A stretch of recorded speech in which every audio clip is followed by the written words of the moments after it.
children, today I am dealing with the topic human eye.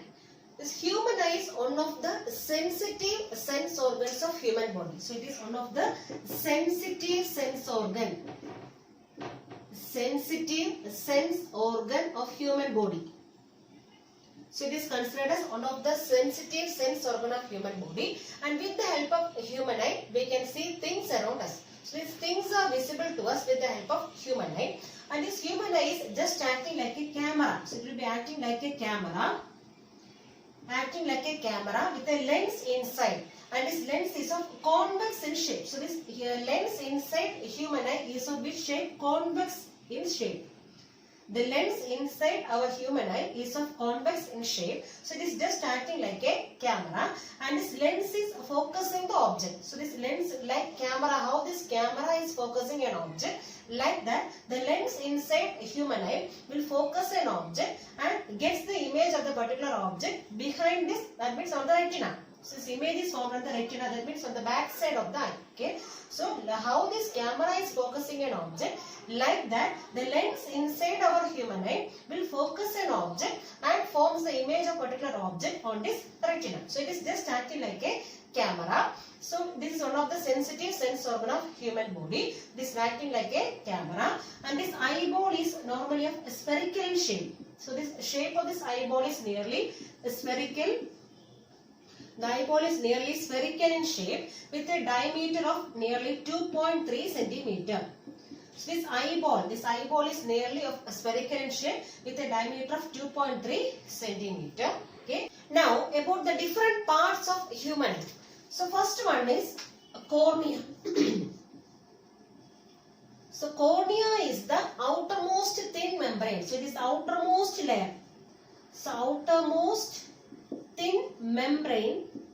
So it is outermost thin membrane which forms a transparent bulge on the front surface of eyeball. So this cornea forms a transparent bulge. So it forms a transparent bulge on the front surface of eyeball.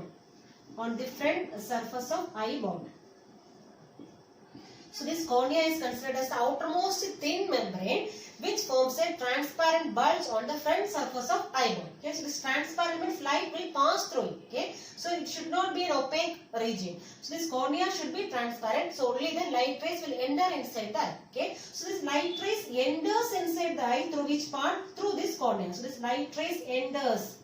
So light rays from the particular object enters inside our eye through which part? Through this cornea. Okay, so most of the refraction of light happens on which layer? Happens in this cornea itself. So most of the refraction of light rays happens at which part? Happens in this outermost layer, that is in the cornea itself. So this cornea is a outermost thin membrane which forms a transparent bulge on the front surface of which one? Of this eyeball. So this should be a transparent layer, so only the light will enter to this region. Okay, so this light from the particular object is entering inside our eye through which part? Through this cornea. So it should be always transparent, so only then light rays can enter inside. So anyway, whenever light rays are traveling from one medium to another medium, what happens? Refraction occurs. So most of the light rays will be undergoing refraction at which layer? At this outermost layer, that is cornea. So this cornea is the outermost transparent layer. And what is the main function of this cornea? This cornea will be protecting our eye. So it is the outermost protective layer. This cornea can be considered as an outermost protective layer. So it is an outermost protective layer which protects our eye, and is a transparent membrane. That means light rays should enter inside our eye through which part? Through this cornea. And most of the refraction of light rays happens on which layer? Happens in this cornea itself. So it is outermost layer. Okay. Then behind the cornea comes which part? Comes the iris. This part. This iris is the dark muscular part. So second part is iris. So we already studied about the first part, that is outermost membrane, that is called as cornea. This cornea is the outermost transparent membrane. And the second part, so behind the cornea comes which part? Iris. And this iris is the dark muscular diaphragm behind the cornea. So it is a dark muscular diaphragm.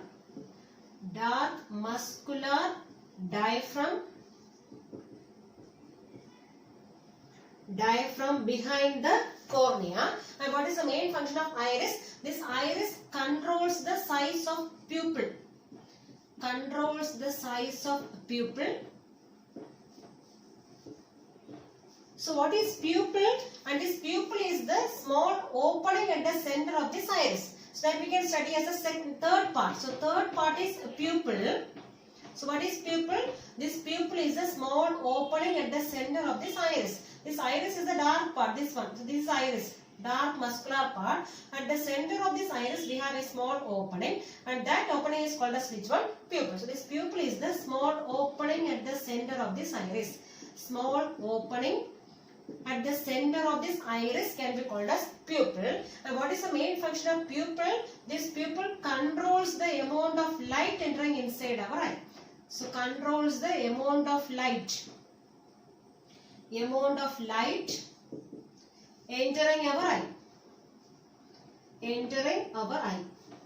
So that is the main function of pupil. So behind the cornea we have the second part, iris, and this iris is the dark muscular diaphragm or dark muscular part behind the cornea. What is the main function of iris? This iris controls the size of the pupil.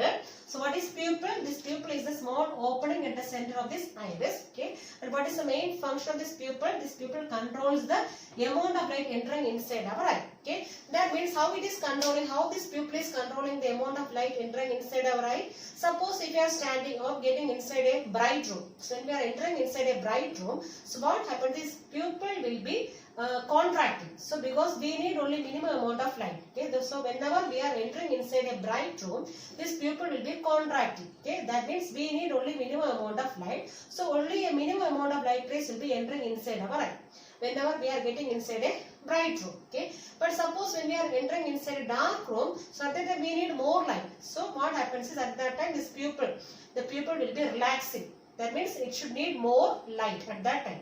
So that time is what happened to the pupil. This pupil will be relaxing, and whenever we are entering inside a bright room, this pupil will be contracting.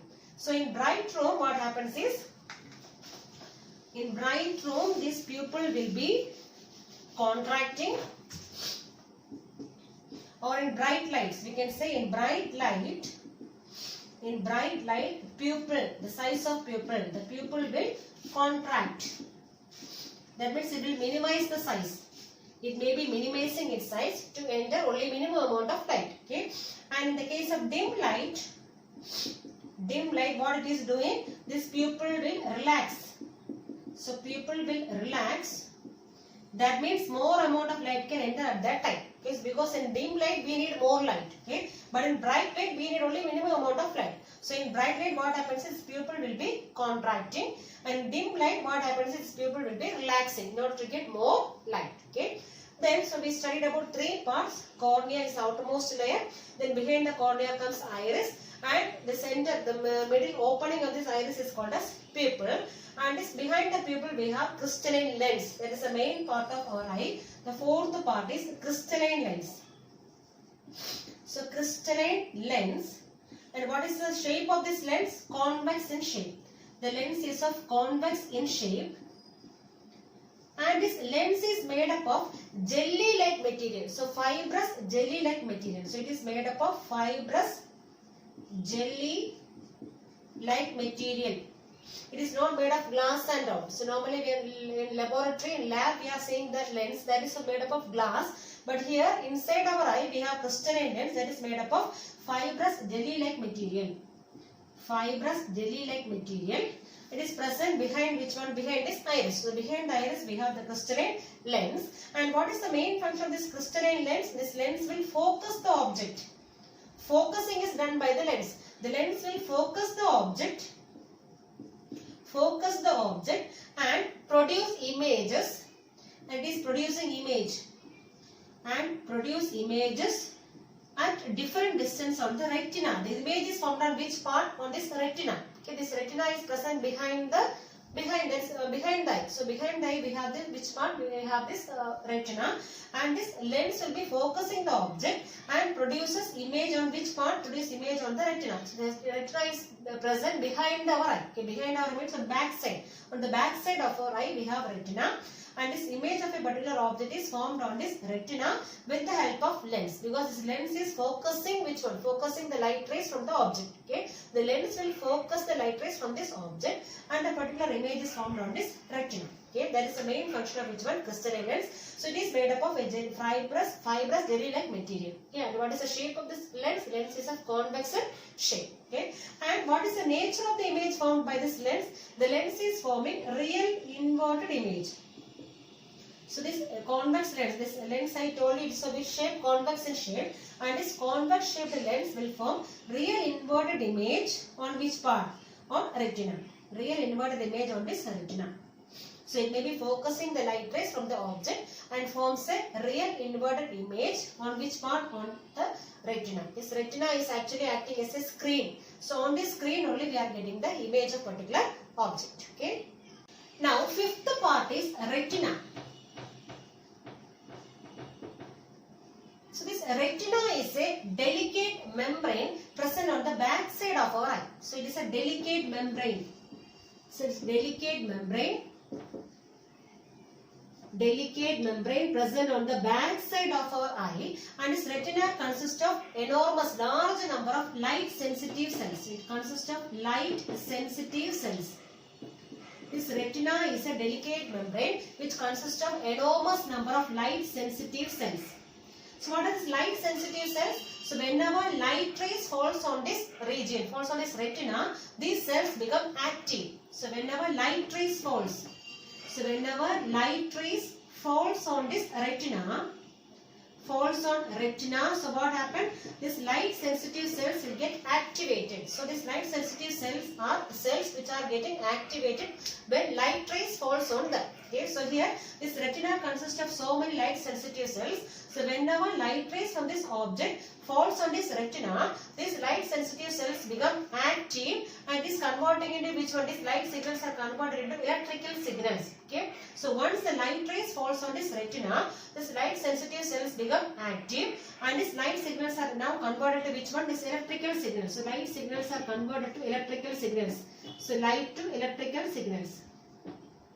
So only when light rays falls on this retina, this light sensitive cells become active. Okay, they get activated upon illumination and these light signals are then converted to which one? These electrical signals. Okay, and these electrical signals are carried to the brain through which part? Through this optic nerves. Okay, this optic nerves will carry these electrical signals to this brain. Okay, then only we can see a particular object. Okay, so we can see a particular object only when the signals reach our brain. Okay, and the signals are taken to brain by which part? By optic nerves. Okay, so whenever light rays from a particular object falls on this retina, this light sensitive cells become active and it may be converted to which signals? Converted to electrical signals, and then it is taken to the brain with the help of optic nerves. Okay, and these light sensitive cells are mainly of two types.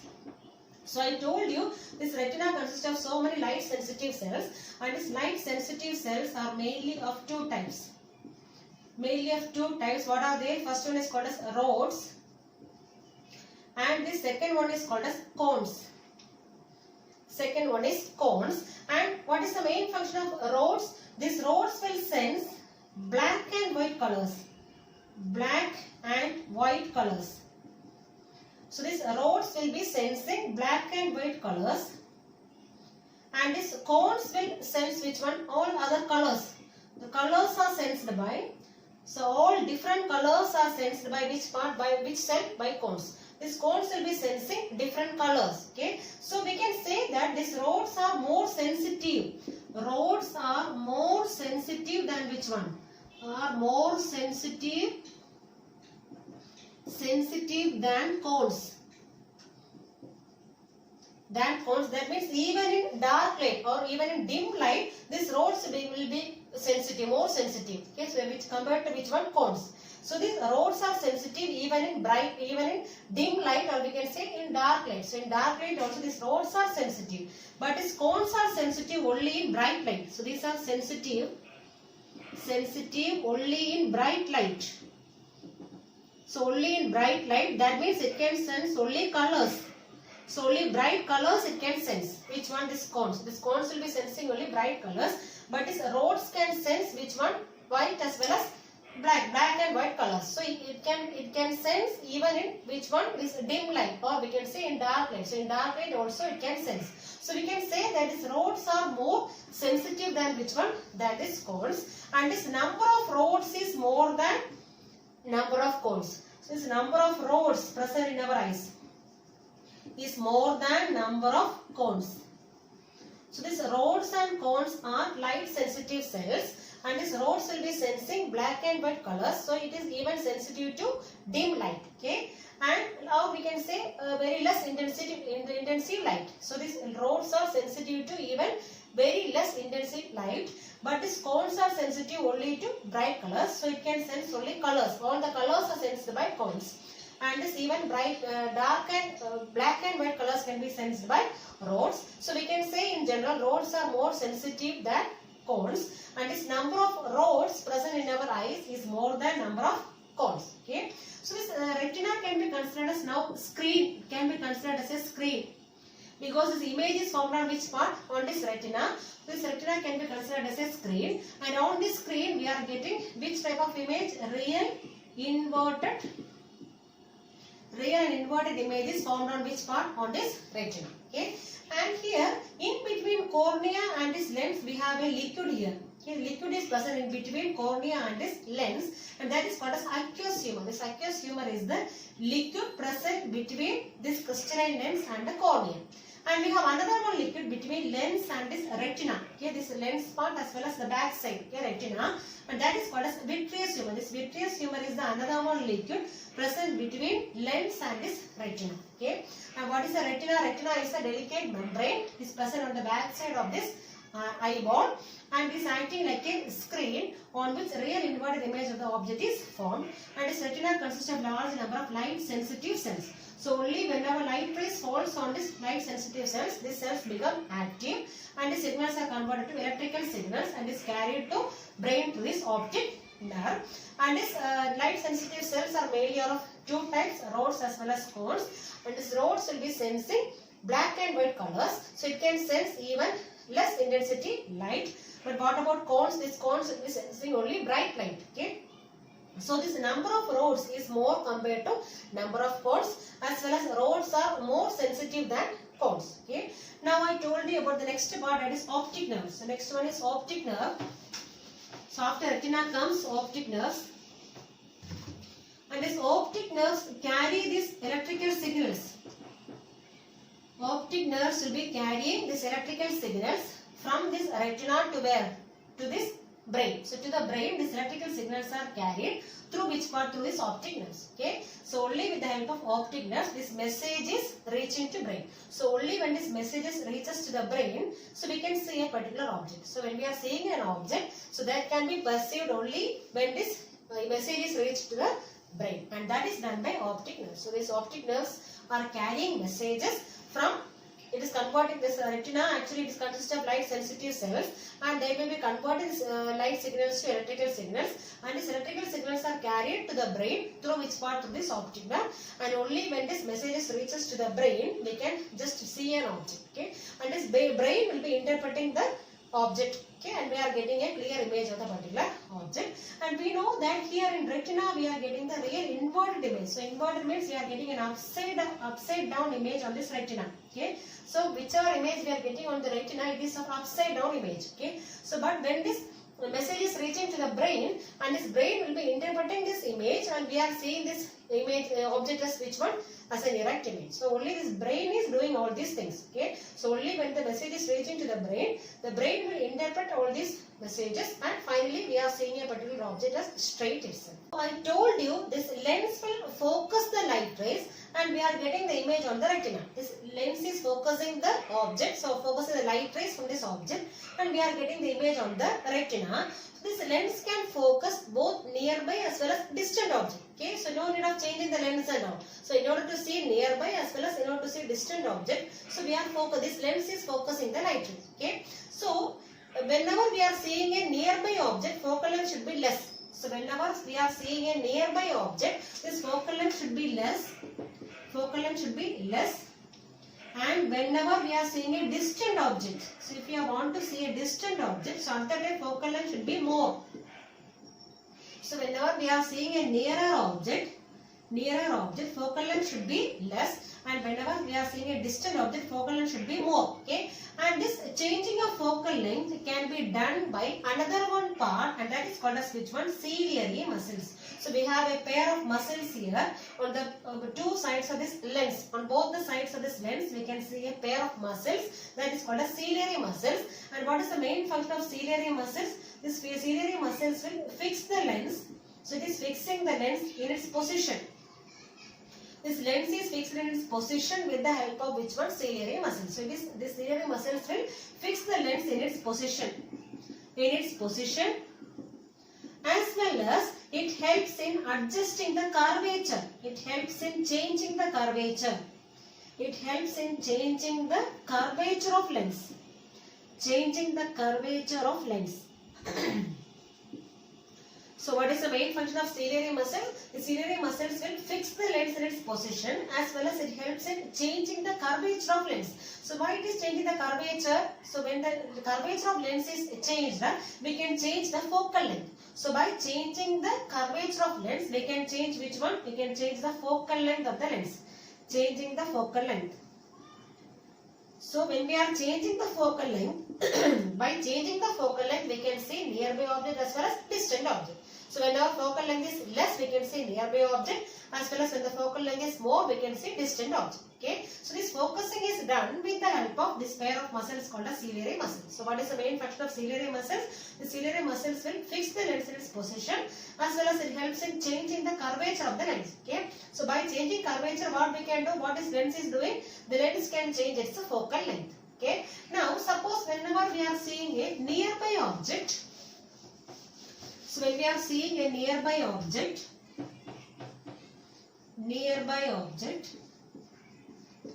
so what happens is the lens become thick. Or how this lens become thick? Because the ciliary muscles will contract. So whenever we are seeing a nearby object, ciliary muscles contract. Ciliary muscles contract. So when the ciliary muscles is contracting, what happens to the lens? The lens become thick. So lens become thick.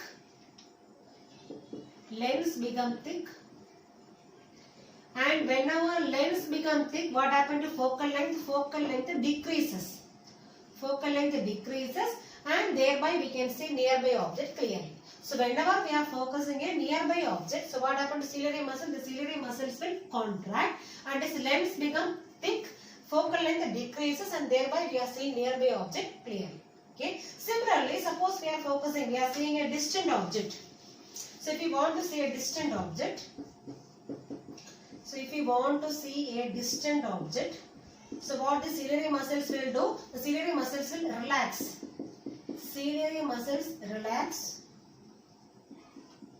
So whenever ciliary muscles are relaxing, what happens to the lens? Lens become thin.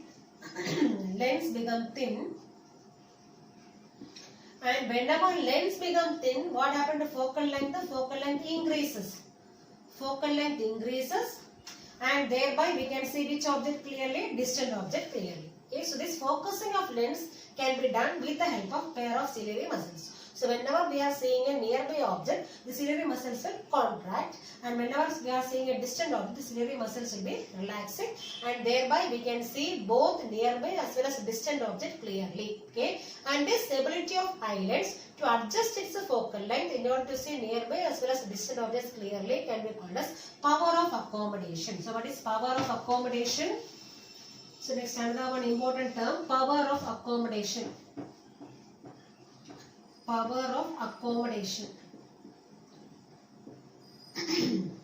This power of accommodation is the ability of eyelids. So it is the ability of eyelids to adjust its focal length.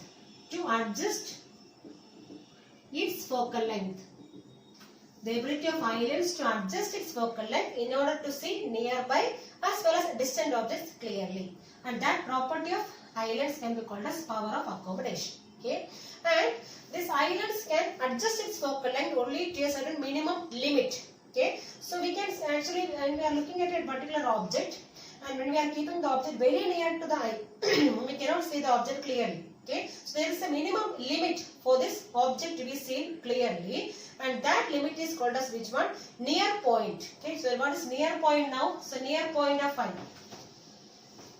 So what is near point?